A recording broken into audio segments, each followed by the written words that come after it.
ਸਾਡੇ ਅੱਜ ਦੇ ਲੈਕਚਰ ਦਾ ਟੌਪਿਕ ਹੈ ਪੁਨਰ ਜਾਗਰਣ ਦੇ ਪ੍ਰਭਾਵ।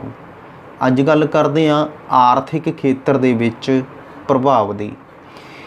ਇਸ ਦੇ ਨਾਲ ਵਪਾਰ ਅਤੇ ਵਣਜ ਦਾ ਵਿਕਾਸ ਹੋਇਆ।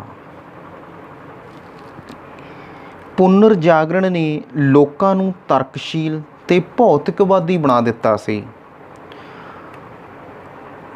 ਹੁਣ ਉਹ ਪ੍ਰਲੋਕ ਸੁਧਾਰਨ ਵੱਲ ਘੱਟ ਤੇ ਵਰਤਮਾਨ ਜੀਵਨ ਨੂੰ ਸੁਖੀ ਤੇ ਆਨੰਦਪੂਰਨ ਬਣਾਉਣ ਦੇ ਵਧੇਰੇ ਉਪਰਾਲੇ ਕਰਨ ਲੱਗੇ।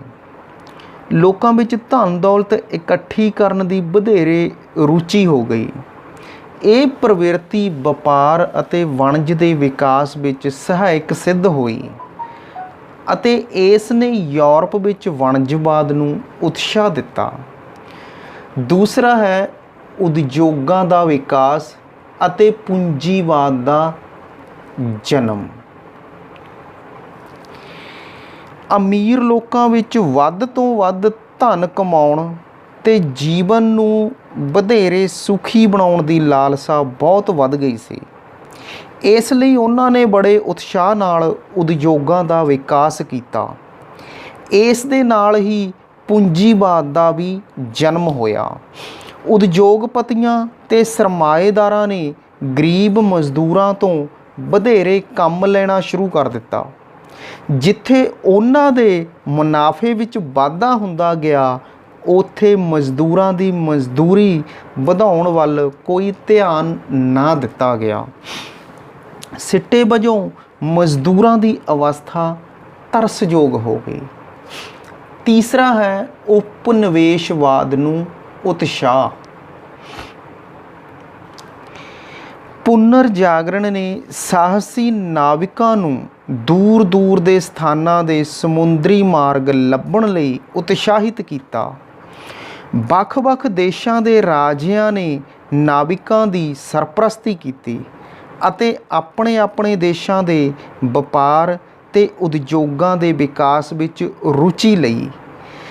ਸਿੱਟੇ ਵਜੋਂ ਯੂਰਪੀ ਦੇਸ਼ਾਂ ਨੇ ਅਮਰੀਕਾ, ਏਸ਼ੀਆ ਤੇ ਅਫਰੀਕਾ ਵਿੱਚ ਆਪਣੇ ਆਪਣੇ ਉਪਨਿਵੇਸ਼ ਸਥਾਪਿਤ ਕਰਨ ਲਈ ਉਪਰਾਲੇ ਕੀਤੇ, ਜਿਨ੍ਹਾਂ ਵਿੱਚ ਉਹਨਾਂ ਨੂੰ ਕਾਫੀ ਹੱਦ ਤੱਕ ਸਫਲਤਾ ਵੀ ਪ੍ਰਾਪਤ ਹੋਈ। ਇਸ ਦੇ ਨਾਲ ਹੀ ਅਸੀਂ ਗੱਲ ਕਰਦੇ ਹਾਂ ਰਾਜਨੀਤਿਕ ਪ੍ਰਭਾਵਾਂ ਦੇ ਬਾਰੇ। ਪਹਿਲਾ ਹੈ ਸ਼ਕਤੀਸ਼ਾਲੀ ਰਾਜਤੰਤਰ ਦਾ ਉਥਾਨ। ਪੁਨਰ ਜਾਗਰਣ ਦਾ ਪਹਿਲਾ ਪ੍ਰਭਾਵ ਇਹ ਪਿਆ ਕਿ ਇਹ ਯੂਰਪ ਵਿੱਚ ਸ਼ਕਤੀਸ਼ਾਲੀ ਰਾਜਤੰਤਰਾਂ ਦੇ ਉਥਾਨ ਵਿੱਚ ਸਹਾਇਕ ਸਿੱਧ ਹੋਇਆ। ਇੱਕ ਤਾਂ ਪ੍ਰਾਚੀਨ ਰੋਮਨ ਸਾਹਿਤ ਦੇ ਪ੍ਰਸਾਰ ਨਾਲ ਯੂਰਪੀ ਸ਼ਾਸਕਾਂ ਨੂੰ ਪੁਰਾਣੇ ਰੋਮਨ ਸਾਮਰਾਜ ਦੀ ਸ਼ਕਤੀ ਤੇ ਨਿਰੰਕੁਸ਼ ਸਮਰਾਟਾਂ ਦੀ ਸ਼ਾਨੋ ਸ਼ੌਕਤ ਬਾਰੇ ਜਾਣਕਾਰੀ ਪ੍ਰਾਪਤ ਹੋਈ, ਜਿਸ ਤੋਂ ਉਹਨਾਂ ਨੂੰ ਅਜਿਹਾ ਸ਼ਕਤੀਸ਼ਾਲੀ ਰਾਜ ਸਥਾਪਿਤ ਕਰਨ ਦੀ ਪ੍ਰੇਰਨਾ ਮਿਲੀ। ਦੂਸਰਾ, ਇਸ ਕਾਲ ਵਿੱਚ ਇਹ ਵਿਚਾਰ ਪ੍ਰਚਲਿਤ ਹੋ ਗਿਆ ਸੀ ਕਿ ਨੈਤਿਕ ਸਿਧਾਂਤਾਂ ਦੀ ਕੋਈ ਪਰਵਾਹ ਨਾ ਕਰਦੇ ਹੋਏ ਰਾਜਿਆਂ ਨੂੰ ਜਾਇਜ਼ ਜਾਂ ਨਜਾਇਜ਼ ਢੰਗਾਂ ਰਾਹੀਂ ਰਾਜ ਦਾ ਵਿਸਥਾਰ ਕਰਨਾ ਚਾਹੀਦਾ ਹੈ। ਇਟਲੀ ਦੇ ਵਿਦਵਾਨ ਮੈਕਿਆਵਲੀ ਨੇ ਆਪਣੀ ਪੁਸਤਕ ਪ੍ਰਿੰਸ ਵਿੱਚ ਅਜਿਹੇ ਰਾਜਨੀਤਿਕ ਵਿਚਾਰਾਂ ਦਾ ਪ੍ਰਚਾਰ ਕੀਤਾ ਹੈ। ਤੀਜਾ, ਗੋਲਾ ਬਰੂਦ ਦੀ ਵਰਤੋਂ ਕਰਕੇ ਯੂਰਪੀ ਸ਼ਾਸਕ ਵਿਦਰੋਹੀ ਸਾਮੰਤਾਂ ਦੀ ਸ਼ਕਤੀ ਕੁਚਲਣ ਵਿੱਚ ਸਫਲ ਹੋਏ, ਜਿਸ ਨਾਲ ਉਹਨਾਂ ਦੀ ਸਥਿਤੀ ਮਜ਼ਬੂਤ ਹੋ ਗਈ। ਚੌਥਾ, ਪੁਨਰ ਜਾਗਰਣ ਨੇ ਪੋਪ ਅਤੇ ਚਰਚ ਦੀ ਸ਼ਕਤੀ ਦੁਰਬਲ ਕਰ ਦਿੱਤੀ। ਉਹ ਹੁਣ ਰਾਜਿਆਂ ਦੀ ਵੱਧ ਰਹੀ ਸ਼ਕਤੀ ਨੂੰ ਰੋਕਣ ਦੀ ਸਮਰੱਥਾ ਵਿੱਚ ਨਹੀਂ ਸਨ।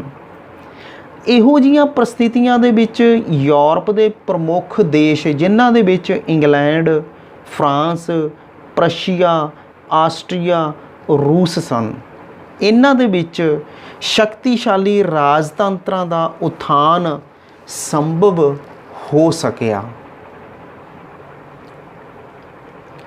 ਸਾਮੰਤਵਾਦ ਨੂੰ ਧੱਕਾ। ਇਹ ਇਸ ਦੇ ਉਥਾਨ ਦੇ ਕਾਰਨਾਂ ਦੇ ਵਿੱਚੋਂ ਵੀ ਹੈ। ਹੁਣ ਗੋਲਾ ਬਰੂਦ ਦੀ ਈਜਾਦ ਅਤੇ ਵਰਤੋਂ ਦੇ ਸਿੱਟੇ ਵਜੋਂ ਰਾਜਿਆਂ ਦੀ ਸੈਨਿਕ ਸ਼ਕਤੀ ਦੇ ਵਿੱਚ ਬਹੁਤ ਵਾਧਾ ਹੋ ਗਿਆ। ਉਹਨਾਂ ਦੀ ਹੁਣ ਸਮਾਨਤਾ ਉੱਤੇ ਨਿਰਭਰਤਾ ਘਟ ਗਈ। ਉਹ ਵਿਦਰੋਹੀ ਸਮਾਨਤਾ ਦੇ ਵਿਰੁੱਧ ਸਫਲ ਕਾਰਵਾਈ ਕਰਨ ਦੇ ਯੋਗ ਹੋ ਗਏ। ਹੌਲੀ ਹੌਲੀ ਰਾਜਿਆਂ ਨੇ ਸਮਾਨਤਾ ਦੇ ਵਿਸ਼ੇਸ਼ ਅਧਿਕਾਰਾਂ ਦਾ ਵੀ ਅੰਤ ਕਰ ਦਿੱਤਾ। ਉਹਨਾਂ ਨੇ ਉੱਚੀਆਂ ਸਰਕਾਰੀ ਪਦਵੀਆਂ ਦੇ ਉੱਤੇ ਮੱਧ ਸ਼੍ਰੇਣੀ ਦੇ ਲੋਕਾਂ ਨੂੰ ਨਿਯੁਕਤ ਕਰਨਾ ਆਰੰਭ ਕਰ ਦਿੱਤਾ। ਇਸ ਤਰ੍ਹਾਂ ਸਮਾਨਤਾ ਦੀ ਸ਼ਕਤੀ ਘਟ ਗਈ ਅਤੇ ਮੱਧਕਾਲੀਨ ਸਮੰਤ ਵਿਵਸਥਾ ਨੂੰ ਧੱਕਾ ਲੱਗਾ। ਤੀਸਰਾ ਹੈ ਯੁੱਧ ਕਲਾ ਦੇ ਵਿੱਚ ਪਰਿਵਰਤਨ। ਗੋਲਾ ਬਰੂਦ ਦੀ ਈਜਾਦ ਤੇ ਵਰਤੋਂ ਦੇ ਸਿੱਟੇ ਵਜੋਂ ਵੱਡੀਆਂ ਵੱਡੀਆਂ ਤੋਪਾਂ ਤੇ ਬੰਦੂਕਾਂ ਬਣਾਈਆਂ ਗਈਆਂ। ਤੋਪਖਾਨਾ ਯੂਰਪੀ ਰਾਜਿਆਂ ਦੀ ਸੈਨਾ ਦਾ ਸਭ ਤੋਂ ਸ਼ਕਤੀਸ਼ਾਲੀ ਅੰਗ ਬਣ ਗਿਆ। ਇਸ ਪਿੱਛੋਂ ਯੁੱਧਾਂ ਵਿੱਚ ਤੋਪਖਾਨੇ ਦੀ ਵਰਤੋਂ ਹੋਣ ਲੱਗੀ। ਇਸ ਤਰ੍ਹਾਂ ਯੂਰਪੀ ਦੇਸ਼ਾਂ ਦੀ ਸੈਨਿਕ ਪ੍ਰਣਾਲੀ ਦਾ ਆਧੁਨਿਕੀਕਰਨ ਹੋ ਗਿਆ। ਆਪਣੀ ਸ਼ਕਤੀਸ਼ਾਲੀ ਸੈਨਿਕ ਪ੍ਰਣਾਲੀ ਕਾਰਨ ਹੀ ਪ੍ਰਮੁੱਖ ਯੂਰਪੀ ਦੇਸ਼ ਪੂਰਬੀ ਦੇਸ਼ਾਂ ਦੇ ਉੱਤੇ ਜਿੱਤ ਪ੍ਰਾਪਤ ਕਰਨ ਤੇ ਦੂਰ ਦੂਰ ਦੇ ਪ੍ਰਦੇਸ਼ਾਂ ਵਿੱਚ ਬਸਤੀਆਂ ਸਥਾਪਿਤ ਕਰਨ ਵਿੱਚ ਸਫਲ ਹੋ ਸਕੇ।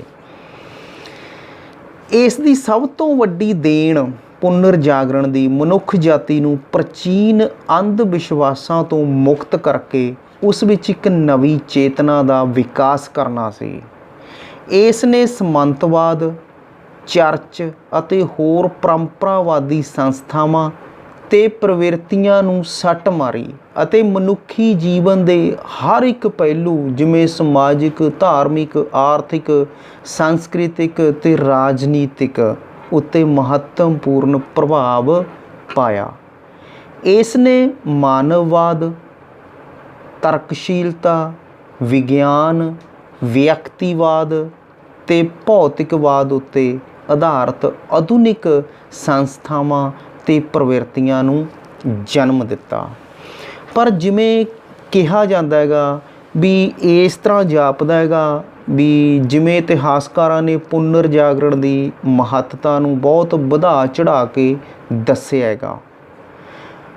ਜਿਵੇਂ ਸਿੱਟੇ ਵਜੋਂ ਵੀ ਯੂਰਪੀ ਸੱਭਿਅਤਾ ਤੇ ਸੰਸਕ੍ਰਿਤੀ ਵਿੱਚ ਇੱਕਦਮ ਵਿਆਪਕ ਪਰਿਵਰਤਨ ਨਹੀਂ ਸੀ ਹੋਇਆ।